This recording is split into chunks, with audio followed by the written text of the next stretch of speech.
Hey everyone, I'm back with another update. In this episode, I'll cover yesterday's election results, the government shutdown, and the Patriot of the Year award. Of course, I'll end with the noteworthy tidbits. As we've all heard by now, the Democrats secured some significant wins in the elections yesterday. Zohran Mamdani, a communist and self professed Jew hater, won the New York City mayoral race, and Jay Jones, who has said he'd be happy if Republicans are murdered, won the Virginia Attorney General's race. Abigail Spanberger, a white woman who has endorsed Jay Jones, won the Virginia governor's race, defeating Winsome Sears, a very well qualified black woman. For some reason, Obama, who has advocated for blacks to vote for blacks, endorsed Spanberger instead of Winsome Sears. It's almost like Democrats don't really care about race at all unless it can be used against Republicans. Republicans suffered other losses yesterday as well, but those losses weren't, in my opinion, troublesome like those I just mentioned. Maybe they were truly the best candidate. I see all over social media about winners gloating that Republicans are angry about all this, but I'm just worried. I'm worried for the good people in New York City who are likely doomed to watch their city turn into a third world shithole.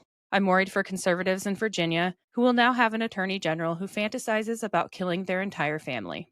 Jay Jones doubled down on what he said. He means it.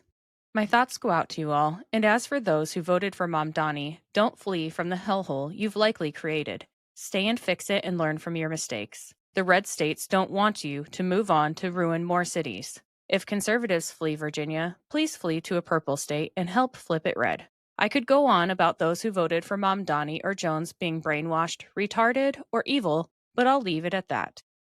Let's move on to the government shutdown. The Senate rejected the funding bill for the 14th time, but Senate Majority Leader John Thune expressed optimism for a resolution this week, citing intensified bipartisan talks on a potential off-ramp compromise, including a 2-year extension of Affordable Care Act subsidies with an income cap between $200,000 and $400,000 to address expiring tax credits set to hike premiums by 26% on average. Transportation Secretary Sean Duffy warned of potential airspace closures due to furloughs and unpaid air traffic controllers, with over 3.2 million passengers already facing delays or cancellations since October 1st. The USDA confirmed it would use a $4.65 billion contingency fund to issue 50% of November's SNAP benefits to over 41 million recipients, complying with a federal judge's order after states sued. However, President Trump posted on Truth Social criticizing the move and blaming Democrats, raising questions about full compliance and potential delays in distribution.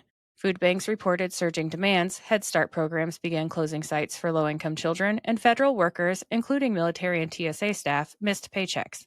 Negotiations continue, but no deal was reached yesterday, with economists estimating up to $14 billion in GDP losses if it drags on. Switching to the Patriot of the Year award. First Lady Melania is receiving the Patriot of the Year award at Fox National Annual Patriot Awards tomorrow, November 6th, in Long Island, New York. This honor, the event's highest accolade, recognizes her as an exemplary figure embodying American values of courage, service, and patriotism. The award specifically highlights Melania's recent political and humanitarian efforts, including advocating for the Take It Down Act, a bipartisan bill aimed at protecting children from non-consensual deepfake images generated by AI. She also led initiatives to secure the release of Ukrainian children abducted by Russia during the ongoing war, including a personal letter to Russian President Vladimir Putin, and she has a broader legacy of quiet, principled service, such as addressing the International Women of Courage Awards to spotlight survivors of global conflicts, including those affected by the October 7, 2023 Hamas attacks.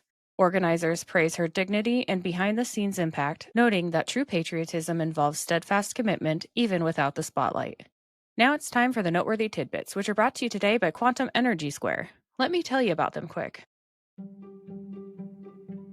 Sometimes I need a boost before my bike ride, but pounding an energy drink or coffee beforehand just isn't an option.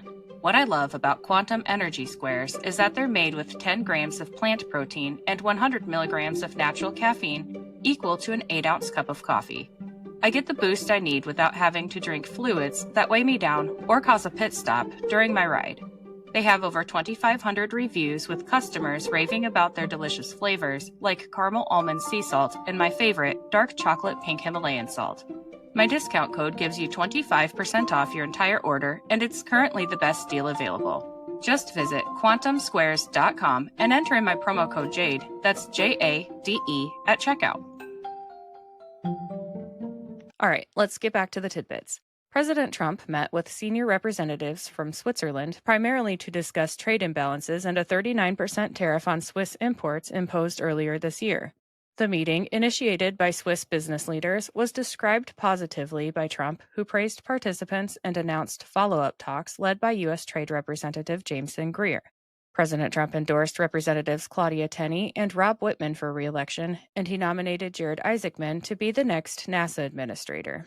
President Trump and the White House confirmed that California's mail-in ballots for the 2026 gerrymander are under criminal and legal review because the ballots are being sent under the names of illegal aliens and others, and Kansas Republicans dropped their push to redraw the 2026 U.S. House map. Former Vice President Dick Cheney passed away at the age of 84. Congressman Brandon Gill has officially filed impeachment articles against Judge James Boasberg with the support of a few other congressmen, including Byron Donalds and Chip Roy. At the risk of sounding repetitive, another narco-terrorist boat was blown up in the eastern Pacific, killing 2 males who were aboard the vessel. The Florida chief financial officer uncovered $112 million in fraudulent spending by Manatee County, a story that has been pretty much ignored in the local media. Lastly, First Lady Melania is bringing back public White House tours for the Christmas season. That's all I have for today. I'll be back with another update soon. Until then, please like, subscribe, and share this podcast, and follow me on Instagram and X at Shades of Jade Pod.